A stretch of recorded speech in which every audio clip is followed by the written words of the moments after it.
Muy bien. Vos le pusiste Lo que pasa es que hizo 5 minutos, no lo va a ¿Qué pasa en la vida? Mira vos. Ahora que yo estoy laburando. El víbora de mi papá. Es verdad, es un 10%. No sé, es un tesoro esa colección. Sí. Está lleno de pelos en la competencia. Bueno, me dijeron que encontraron 15 o 20. Pero realmente la foto que sería ya lo más de lo más Sí, una foto en cadena. Infinita. Pero le digo, le pregunté, ¿hay una liquidación? ¿Querés en serio? 10 pesos.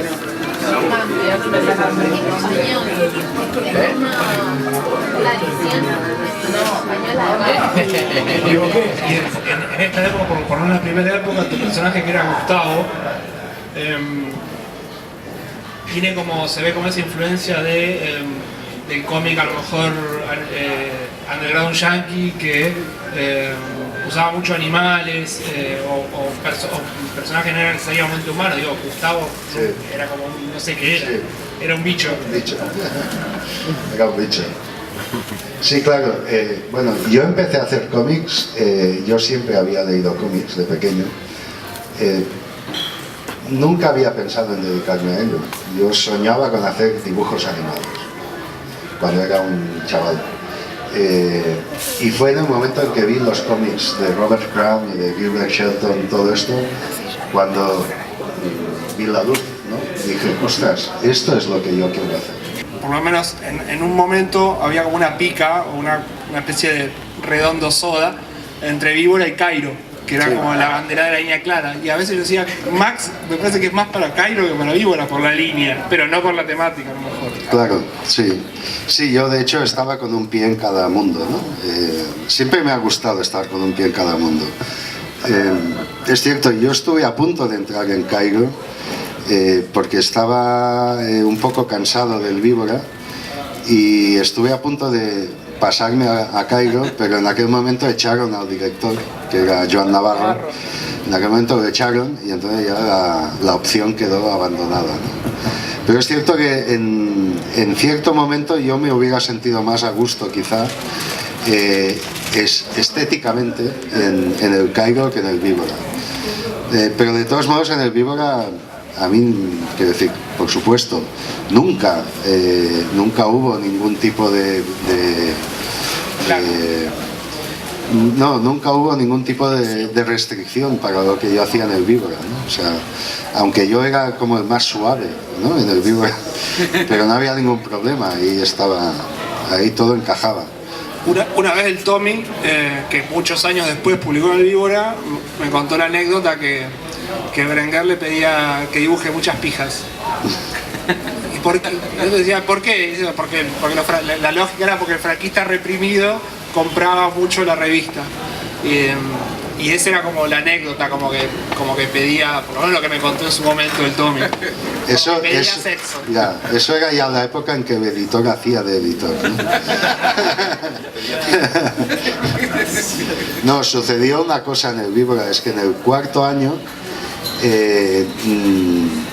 nos llegaron informaciones de que el Víbora se estaba vendiendo muchísimo y en cambio nosotros seguíamos cobrando igual que al principio. Entonces pedimos un aumento del precio por página y el editor nos ofreció algo, pero nosotros queríamos más. Entonces hicimos una huelga y decimos, no, queremos tanto o si no, el mes que viene no tiene revista. Él no se lo creyó, pero es verdad que llegó el momento y no tenía páginas, ¿no? Entonces aceptó pagarnos lo que pedíamos, pero en ese momento se rompió la magia que había habido hasta entonces, ¿eh? Y en ese momento el tipo descubrió que si negociaba por separado con cada uno, le iba mejor a él. Pero sí que es verdad que ya cada uno empezó a tirar por su lado, ¿no? Se olvidó esta cosa colectiva de la comunidad, sí. Cuando decías lo de los dibujos animados, que es una influencia muy clara en tu trabajo, por ejemplo, en una época los personajes con un trazo grueso, pero los fondos solo color, pintados a mano, la idea de tratar de lograr el efecto de fotograma, de dibujo animado. Y hay una historieta en una etapa intermedia tuya, que es la del encuentro de Disney y Lovecraft, que no solo me parece una historieta fabulosa, sino que además es una linda historieta porque en cierto sentido festeja un poco esa olla de influencias inquietas que aparentemente inconexas, desde la Silly Symphony, pasando por la Línea Clara, hasta esa cosa oscura. Un poco, ¿cómo salió esa historieta? Bueno, salió porque, claro, cuando tienes que trabajar cada mes, tienes que publicar algo cada mes, te pasas medio mes intentando pensar qué haces, ¿no? Y hay meses en que no se te ocurre nada. Entonces alguien me recomendó un libro de un escritor italiano, Gianni Rodari, que se llama Gramática de la Fantasía y que recomiendo a cualquiera, porque es un libro que da trucos para tener ideas cuando no tienes ideas. Y es genial. Entonces el truco básico de todo el libro, luego el libro lo desmenuza y va dando variantes. Pero el truco básico es: intenta pensar en dos cosas o dos conceptos o dos personas o dos objetos opuestos, júntalos y ve qué sucede. Entonces yo ahí apliqué el truco y pensé, a ver, dos personajes, me dio por pensar dos. Estaba leyendo una biografía de Lovecraft. Entonces dije, bueno, ¿y si hago algo sobre Lovecraft? ¿Y quién sería su opuesto? Pensé, Walt Disney, claro. Además son dos opuestos que me interesan por motivos distintos. Y a partir de ahí fue así como nació la historia. Lo que sucedió es que era una historia de 12, 13 páginas. Publiqué un primer capítulo de 8 y todo el mundo se pensó que eso iba a ser un libro largo. Se pensaba que iba... Y cuando en el siguiente número publiqué las 4 restantes, todo el mundo se quedó como, ¿cómo? ¿No hay más? Pero esto prometía para un libro. Era una gran idea, por eso. Quería dos cositas. Una, el espíritu ese de asamblea del Víbora. Ustedes tienen, con todos los otros autores insulares, tienen una relación muy fuerte, muy de comunidad, ¿no? De generación a generación. Gaby Beltrán, pasando a los más nuevos y demás. Y Nosotros Somos los Muertos, esa revista fantástica que hicieron. Surgió de tratar de volver a ese espíritu. ¿Cómo nació eso? Y porque aparte no solo le dieron una oportunidad a un montón de autores jóvenes que iban apareciendo, yo sigo sacando archivos, sino que Lo tiene todo. que trajeron un poco la nueva vanguardia que venía de afuera, ¿no? Sí. Sí, eso surgió en un momento en el año 93 en que habían desaparecido las revistas mensuales y nos quedamos todos sin laburo. Entonces estaba todo el mundo como, ¿qué hago? ¿Dónde publico? No hay dónde publicar, no sé qué. Y a nosotros, a Pegajoan y a mí, Pegajoan es un dibujante isleño, quisimos hacer una historia sobre la guerra en Yugoslavia. La ofrecimos a la única revista que quedaba, que era el Víbora. El Víbora la rechazó, fue la primera y única vez que el Víbora me rechazó una historia.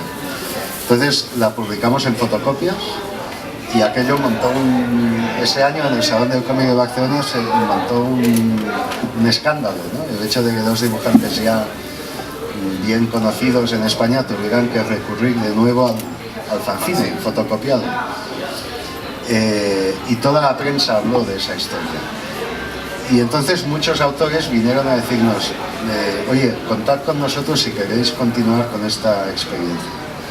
Al mismo tiempo en Francia estaba funcionando la asociación, que es una editorial creada por 6 autores. Entonces Pegajoan y yo decimos, ¿por qué no intentamos montar eso? Y para mí era una manera de recordar esa época asamblearia también. Pero claro, vivimos en una isla, entonces ahí estaba el problema. La mayoría de autores vivían en la península, en España, y no había manera de encontrarse para hacer reuniones, tomar decisiones y tal. Así que lo que hicimos fue hacer la revista desde Mallorca con Perajoan y yo como directores, pero de hecho con una mente muy abierta y aceptando ideas y todo eso. Y bueno, esa revista significó un poco un pequeño puente entre esa época desértica en que desaparecieron las revistas y la llegada de la novela gráfica ya a finales de los 90. Nosotros hicimos ese puente y creo que dejamos ahí una semilla que luego ha germinado en muchas editoriales independientes que aparecieron a partir de ahí. El primer número, que es este, fue el primer número en formato revista. Luego fueron como más pequeños pero más libros, sí, con más páginas inclusive para cada autor, y por ahí también ahí hay como se va acercando a lo que es la novela gráfica de ahora, en el sentido de relatos más espaciados, ¿no? Sí, más largos. Sí, buscábamos mucho en la primera época, buscábamos mucho primar el contenido de las historias, ¿no? Luego hubo una segunda época a partir del 2002 o 2003 hasta su final en 2007 en que pasamos a primar lo gráfico y lo visual. Simplemente por el hecho de que el otro ya había encontrado su hueco en el mercado, y entonces nosotros simplemente hicimos siempre un papel supletorio, ¿no? de encontrar espacio a lo que no tenía espacio en el mercado. Era un poco eso. Y un poco crear un poco de relación entre los autores españoles y los autores de otras partes del mundo, ¿no? De dar a conocer mutuamente el trabajo de cada uno. No las traje, pero las tengo. Ya las tienes, claro. Yo con el tema ese de lo visual y el contenido, después hay un libro que recopila historietas muy fuertes tuyas que se llama Como Perros, en donde quizás por el tono de las historias cambia tu trazo de una manera muy violenta. El trazo venía siendo muy limpio, muy elegante, de hecho volvió a hacerlo después. Sin embargo, en ese libro está serruchado, está roto, está podrido. ¿Eso tiene que ver claramente con el contenido de las historias o es una búsqueda paralela? Tiene que ver con el contenido y con la crisis de los 40. Sí, ese fue el momento en que me di cuenta de que para las nuevas historias que quería contar, sí, mucho más fuerte. En ese momento quería contar un tipo de historias, de eso ahí estuvo el número 0 de Nosotros somos los muertos, para los cuales no me servía el estilo ese tan ya preciosista que había alcanzado, ¿no? Entonces decidí un poco empezar de cero desde otro punto, ¿no? Y bastante influenciado por Mattotti y por Spiegelman, decidí trabajar solo en blanco y negro, volver a la plumilla, abandonar el pincel. Volví a la plumilla y volví a las plumillas que yo había guardado de hacía años, que estaban ya medio abiertas y pero me daba igual, ¿no? Quería un trazo muy sucio, muy expresionista, ¿no? En cierto modo. O sea que fue la confluencia de dos cosas, ¿no? De nuevos temas e intentar reinventar un poco la estética, ¿no? La estética que pedían esos temas. Luego, ya después de eso, recuperé el sentido del humor, ¿no? Pero tuve unos años en que el sentido del humor desapareció de mi vida. Ese libro es más Vos hablás de la crisis de los 40, pero yo creo, no sé, es algo que admiro mucho en tu obra, que hay como muchos saltos al vacío. Y tiene que ver, hay una relación con el mercado ahí, porque de los temas contraculturales del principio, si querés, los de Gustavo, Peter Pan, que eran muy... Cuando se volvió mercado lo abandonaste y saltaste, que creo, a una historieta inesperada en algún punto, que es más cruce con el simbolismo, el surrealismo. Después te metiste en algo muy lejos de la historieta, en algún punto que vendría a ser lo que es Vapor, digamos, como que en algún punto estás como desafiando el límite y eso genera un contenido totalmente renovador, ¿no? ¿Eso es premeditado, digamos, una búsqueda, o es algo que no está en la... es algo que sale, digamos? A mí me sale, o sea, es como te decía antes, no es exactamente premeditado, pero sí que a partir de cierto momento en mi vida me he dado cuenta de que yo tengo que seguir esos impulsos que no coinciden con los del mercado, ¿no? Entonces yo tengo que seguir mis impulsos. Y mis impulsos me llevan a eso, a hacer saltos en el vacío, a buscar cosas en sitios que me interesan a mí y que no necesariamente, que no sé si van a interesar a nadie más, pero no concibo hacerlo de otra manera porque me convertiría en una especie de funcionario, ¿no? Es decir, yo me hice dibujante de cómics en un momento underground y entonces no quiero abandonar eso. O sea, ese espíritu yo lo sigo teniendo, ¿no? Y entonces y me parece la manera más honesta de afrontar mi trabajo. Sé que me corto oportunidades comerciales o lo que sea, pero en cierto modo me da igual. Repito, tampoco es un acto de valentía.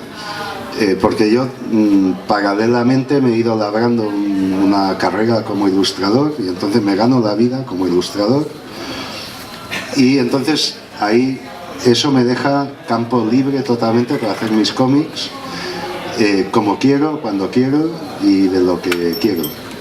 Y eso es un funcionamiento que a mí me resulta más o menos cómodo, porque tampoco soy un tipo que tenga continuamente ideas y pueda estar continuamente produciendo cómics. Es más, si yo solo hiciera cómics, tuviera que vivir solo de los cómics, lo pasaría fatal. Sé que es un método mío, es un método que me he buscado yo. Yo no censuro en absoluto a la cantidad de autores que se tienen que trabajar cada día el tema cómics porque no tienen otra. Y entonces bien está y no censuro nada. Por eso digo que mi manera de funcionar tiene más que ver con mi carácter que con ninguna premeditación ideológica ni nada, ¿no? Y me acuerdo particularmente de un trabajo que me pareció muy fuerte y que nunca supe qué pasó.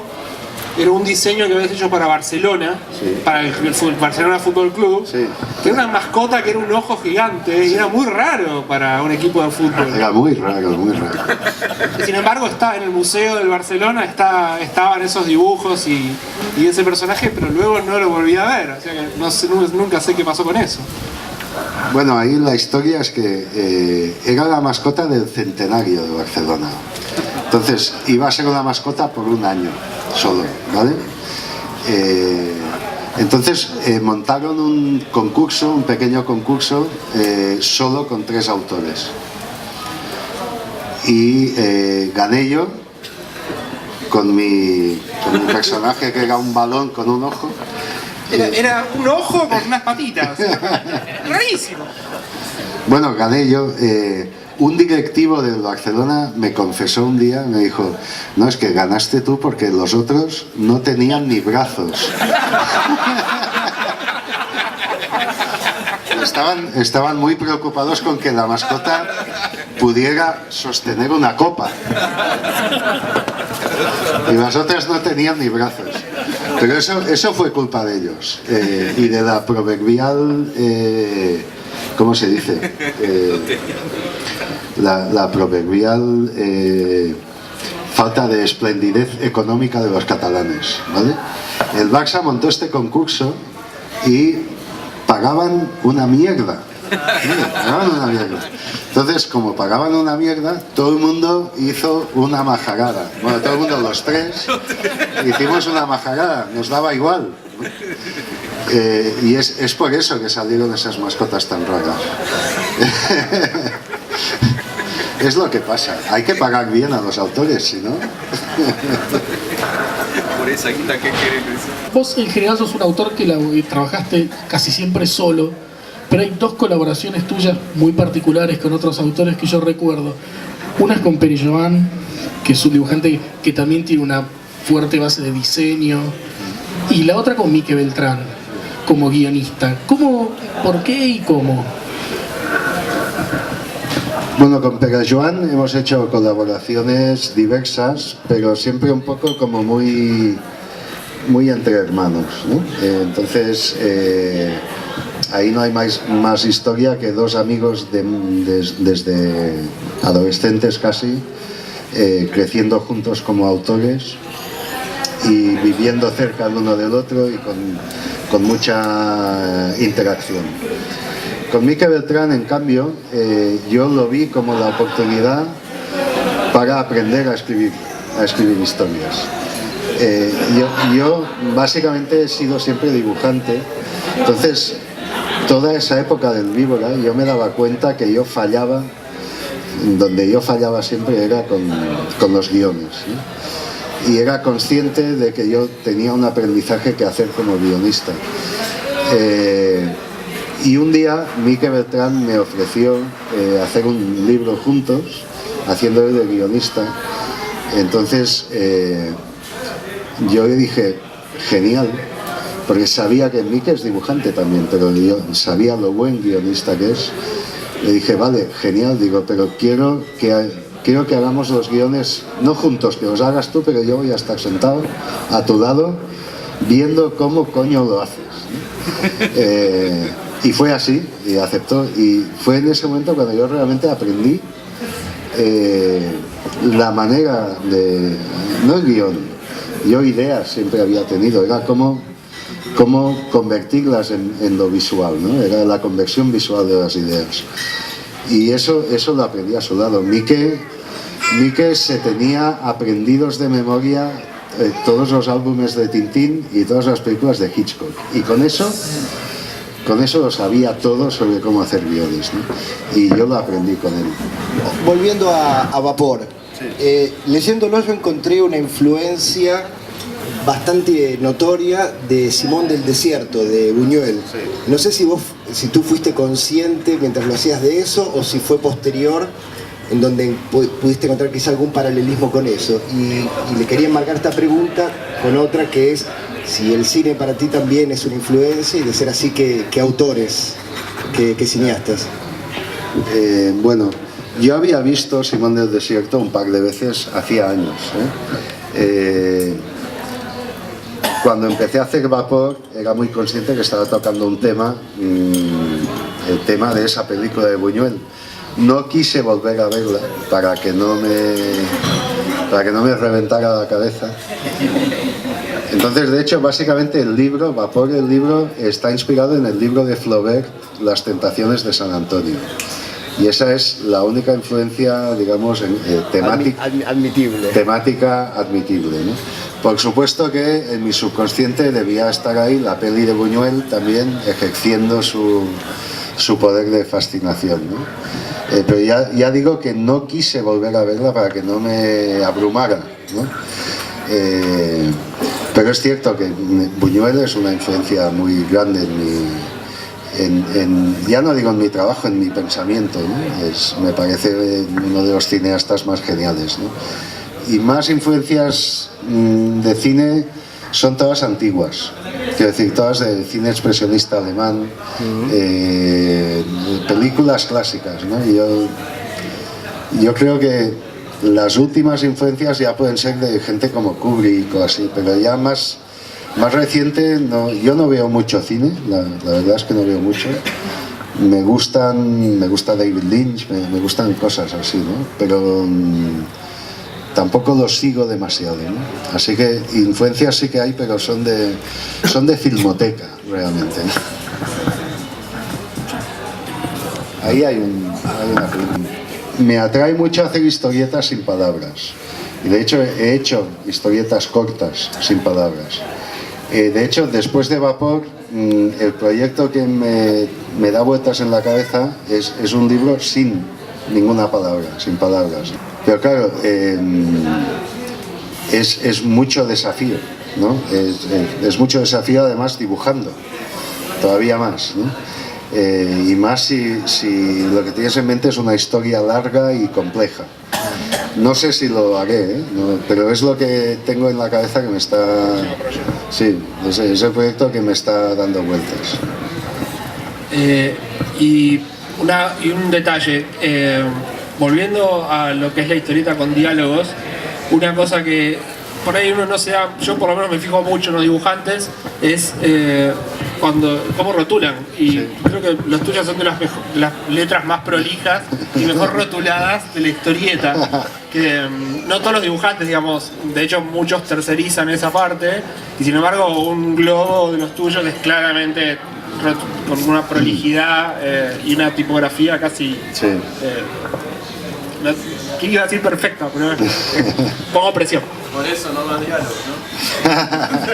Claro, eso, digamos, por ejemplo, toda esa parte que generalmente el historietista no le gusta mucho, en toda tu obra siempre era como de una prolijidad que iba además con la línea clara esa del resto. Sí, bueno, es cansado rotular a mano, es cansado e incluso aburrido muchas veces, ¿no? Pero en cierto modo rotulado es la voz de los personajes, ¿no? O sea, es a través del rotulado, es a través de lo que el lector oye la voz del personaje en su cabeza. Entonces me parece importantísimo, ¿no? Y no lo puedes abandonar a una letra mecánica o no. Tienes que hacerlo de tu mano, y yo creo mucho en lo artesanal, ¿no? Entonces creo que uno, aunque sea un coñazo, tiene que esforzarse en escribir a mano todo y darle el tono gráfico que tiene que tener cada voz del personaje, ¿no? Lo que no quita que yo tengo una fuente de ordenador hecha a partir de mi letra manual, porque cuando los libros se traducen a otras lenguas, los editores te lo piden, ¿no? Porque el oficio de rotulista a sueldo ya está desaparecido prácticamente, ¿no? Entonces, bueno, pero yo sigo creyendo que es una parte esencial de un cómic, el rotulado. Ahí está el estilo, tanto como en el dibujo de los personajes, y creo que vale la pena cuidarlo, en cierto modo, ¿no?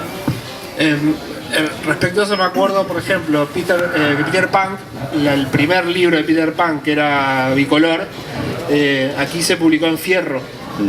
Y claro, la gente de Fierro lo que hacía era, decía gilipollas, lo reemplazaba por un boludo, con una letra tan espantosa, que era muy molesto de leer, porque vos veías algo que estaba, evidentemente tenía un tono obviamente español, y de pronto con otra letra horrible había una palabra reemplazada, y eso saltaba mucho a la vista. Era como ver un ruido en una película. El efecto era muy disruptivo, así que es, digamos, el detalle eso de que el rotulado es la voz del personaje. Era el punk de la época. No, era desprolijo, era un error, estaba hecho muy mal hecho.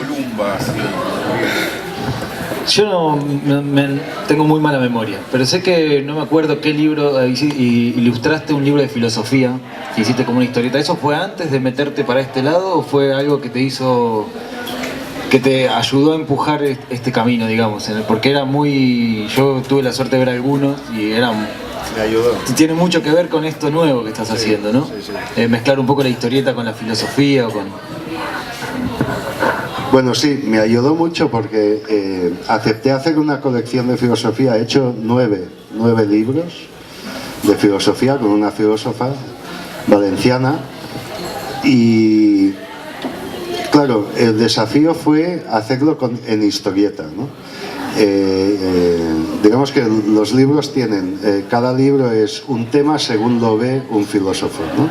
Por ejemplo, el primero era el deseo según Gilles Deleuze.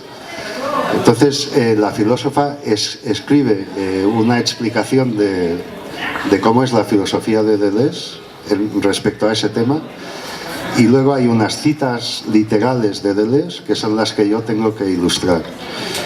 Yo intenté ilustrarlas con ilustración y no me salía, no había manera. Entonces decidí probar con historieta y ahí funcionó. Me funcionó con microhistorietas, historietas muy cortas y sin palabras. Entonces he hecho 9 libros así, y eso me ha ayudado mucho a desarrollar la narrativa de la historieta para la narrativa visual, para hablar sobre conceptos muy abstractos, ¿no?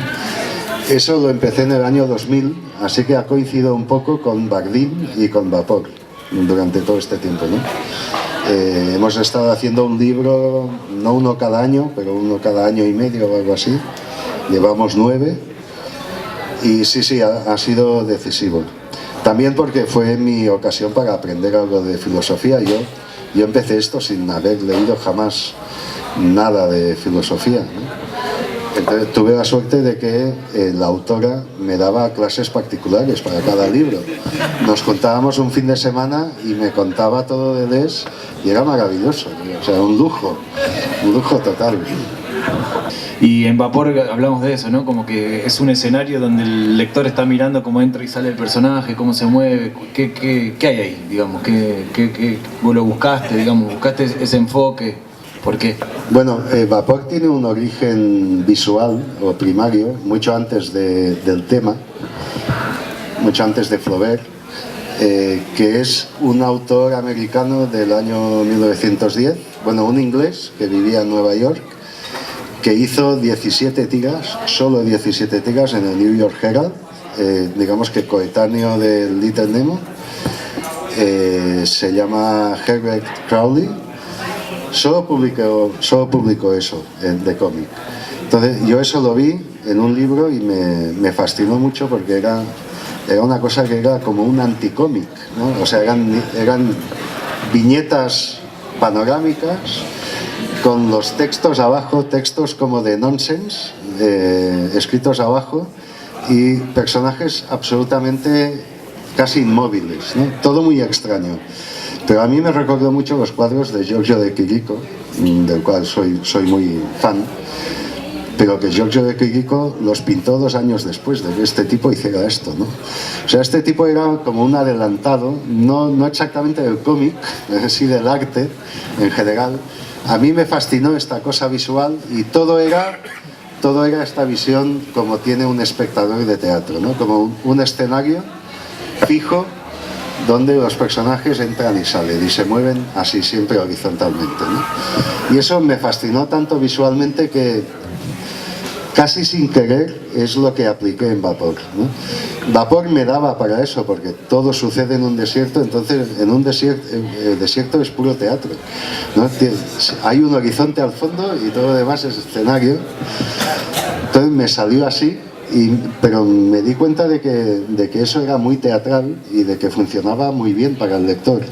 De hecho, en todo el libro creo que hay un picado o 2 apenas, y todo lo demás es esta pura visión frontal, ¿no? De hecho, cuando yo estaba empezando a pensar en Vapor, me leí el Inside Moebius, que me pareció maravilloso, ¿no? Y eso me puso también en situación mental desértica, ¿no? O sea que sí, tanto Crazy Cat como Moebius son influencias muy evidentes en el libro. Sale un labilazo, claro. Sí. Sí. Por ahí alguien quería preguntar algo. No, sí, Danny Boyle, el director de cine, en una nota dice que cuando estaba frustrado, que no se le ocurría ninguna idea, se duchaba. Y que la ducha le generaba un conectarse con las ideas. ¿Vos tenés algún truco cuando se te ocurre algo o estás de mal humor para volver al estado creativo? Yo tengo un truco extraño y es levantarme a las 6 de la mañana, irme a un bar y tomarme cafés con una libreta sobre la mesa. Y ahí es cuando salen ideas. No salen cada día, pero salen suficientes, ¿no? Entonces, digamos que el truco es darme 2 horas, a esa hora de la madrugada en que el subconsciente aún está un poco activo. Las mejores ideas vienen siempre del subconsciente. Y entonces tengo mi libreta ahí con un montón de anotaciones, muchas absurdas, que no van a llegar a ningún lado. En tu obra apareció una influencia que era la mitología y sobre todo por ahí la mitología celta. Sí. ¿Eso era la época también de la época de la crisis de los 40 y que venía con la crisis creativa? No. La mitología celta es una influencia mucho más temprana, más de mi época underground prácticamente. Y luego de ahí llega la mitología griega y esa sí que me dio fuerte.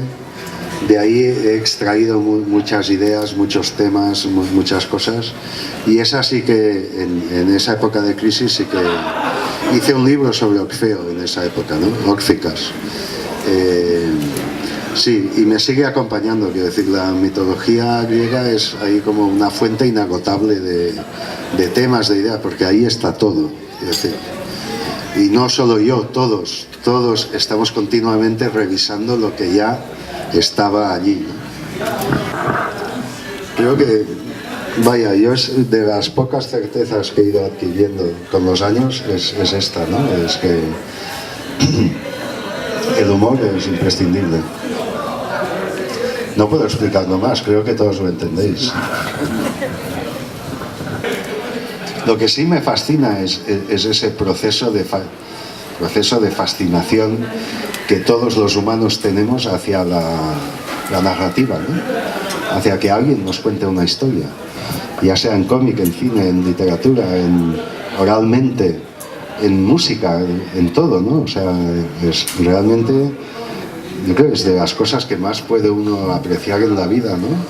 Es que otro le cuente una historia, es maravilloso. ¿Y por qué te parece que el hombre se siente fascinado hacia la narración de un tercero?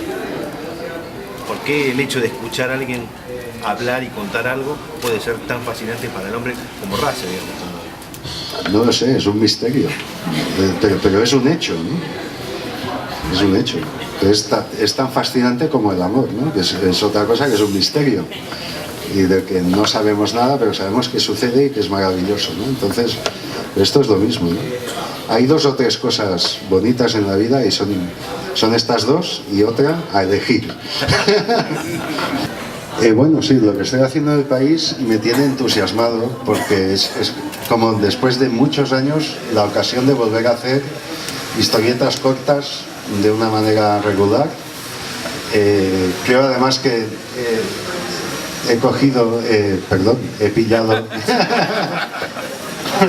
he pillado un tema que da mucho juego, la ficción, ¿no? La ficción como tema, la creación de ficción. Me lo estoy pasando muy bien también visualmente, la manera de abordar visualmente esta doble página. Yo estoy muy contento con lo que estoy haciendo ahí. Me representa un desafío porque antes les contaba, yo soy como lento de pensar y esto me obliga a cierta inmediatez, aunque no es mucho, es cada 15 días, pero para mí es mucho. Y esa maldita libreta que perdí tenía como 20 guiones adelantados para... Fue un drama. Hiciste un chiste que al final aparecía en Paco Roca. Sí. Bien, no, me lo estoy pasando muy bien con eso. Además pagan medio bien, o sea que es perfecto. ¡Aplauso!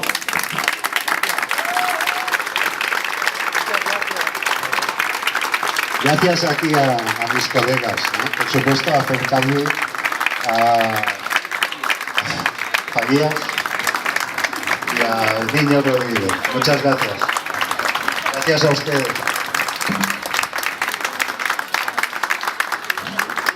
Gente, haremos firma pero adentro, así queda un poco más calentito. Y después nos vamos al Club Atlético Fernández Fierro en Sánchez Bustamante al 700, al que quiera venir, ahí estaremos.